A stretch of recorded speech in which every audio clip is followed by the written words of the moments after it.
Hello friends, இன்னைக்கு ரொம்பவே ஒரு ஹெல்தியான புரோட்டீன் ரிச்சான வெயிட் லாஸ் ரெசிபி தான் பார்க்க போகிறோம். அதுக்கு நல்லாவே ஒரு புரோட்டீன் ரிச்சான சைட் டிஷ்ஷுமே பார்த்துடலாம். நம்மளோட ரெசிபீஸ் எல்லாமே வெயிட் லாஸ் பண்ணுறவங்க, வெயிட் மேனேஜ் பண்ணுறவங்க, சுகர் இருக்கிறவங்களுக்குலாம் ரொம்பவே யூஸ்ஃபுல்லாக இருக்கும். இன்னைக்கோட ரெசிபிக்கு பவுலில் 1 டம்ளர் வெள்ளை சுண்டல் எடுத்திருக்கேன்.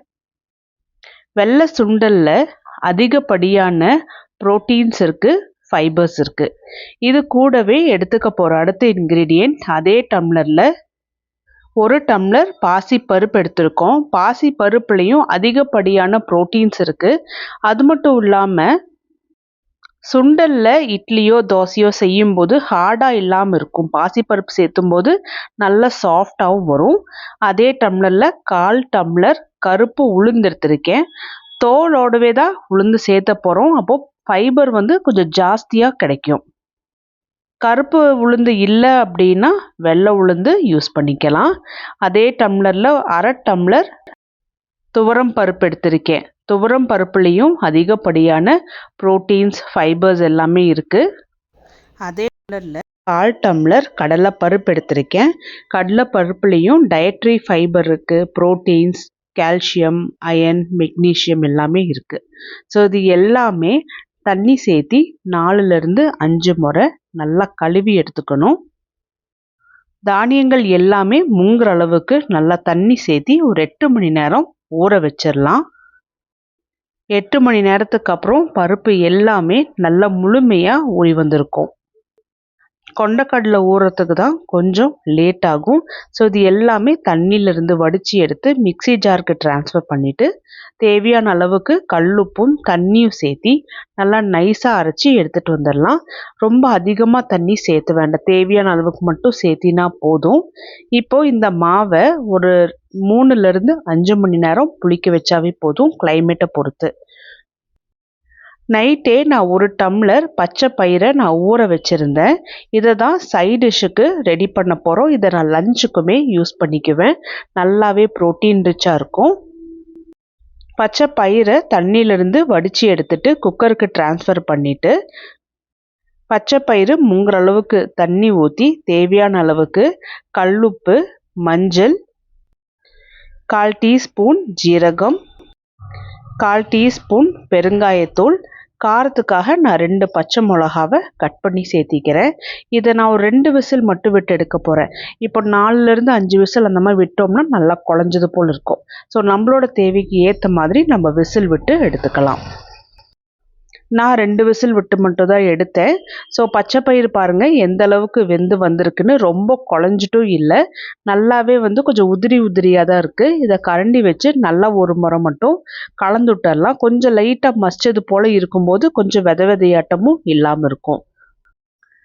அயன் கடாயில் 1 டீஸ்பூன் அளவுக்கு தேங்காய் எண்ணெய் ஊற்றி எண்ணெய் சூடான உடனே 1/4 டீஸ்பூன் கடுகு, ஜீரகம், கொஞ்சமாக கருவேப்பிலை இது எல்லாமே பொரிஞ்ச உடனே ஒரு 4 நார்மல் சைஸ் பூண்டு தட்டி சேர்த்திக்கலாம். பூண்டு நல்லா ஒரு மொறுமொறுப்பாகணும், அது வரைக்குமே மிதமான சூட்டில் வச்சு நல்லா வறுத்தது போல் எடுத்துட்டு ஒரு நார்மல் சைஸ் வெங்காயத்தையும் சின்ன சின்னதாக கட் பண்ணி போட்டு வெங்காயமும் நல்லா லைட்டாக ப்ரௌன் கலர் ஆகிற அளவுக்கு நல்லா வதக்கி எடுத்துக்கலாம். கொஞ்சம் லைட்டாக மொறுமொறுப்பாக இருந்தது அப்படின்னா கொஞ்சம் நல்லா டேஸ்ட்டாக இருக்கும்.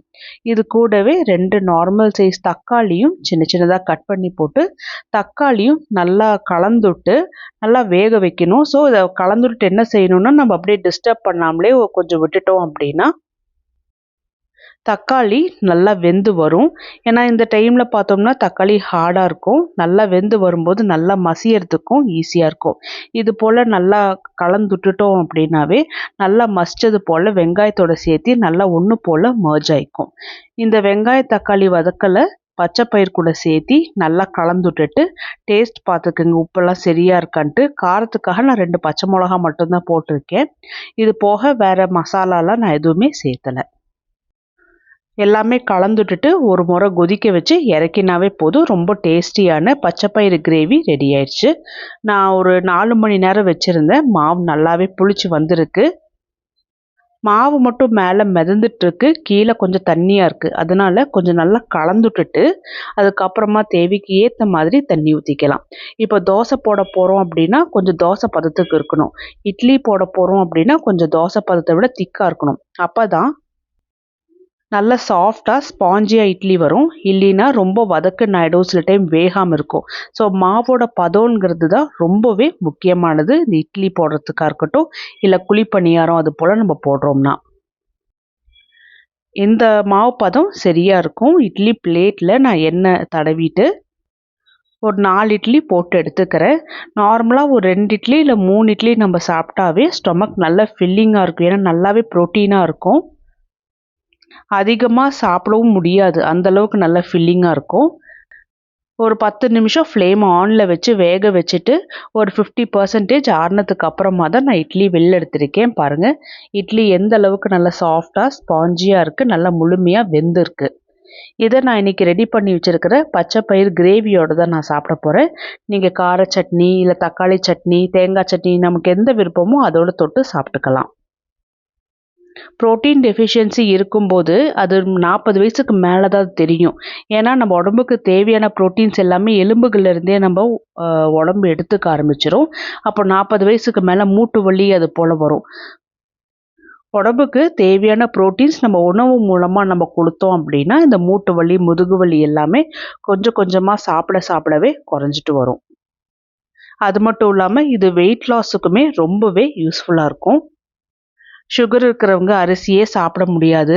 ஸோ எப்படி இட்லி செய்கிறது, எப்படி தோசை செஞ்சு சாப்பிட்றது, அந்த மாதிரி இல்லாமல் இப்போ அரிசி சேர்த்தாமலேயே டெய்லியுமே விதவிதமாக இட்லி தோசை செஞ்சு சாப்பிட்லாம். ட்ரை பண்ணி பார்த்துட்டு சொல்லுங்கள்.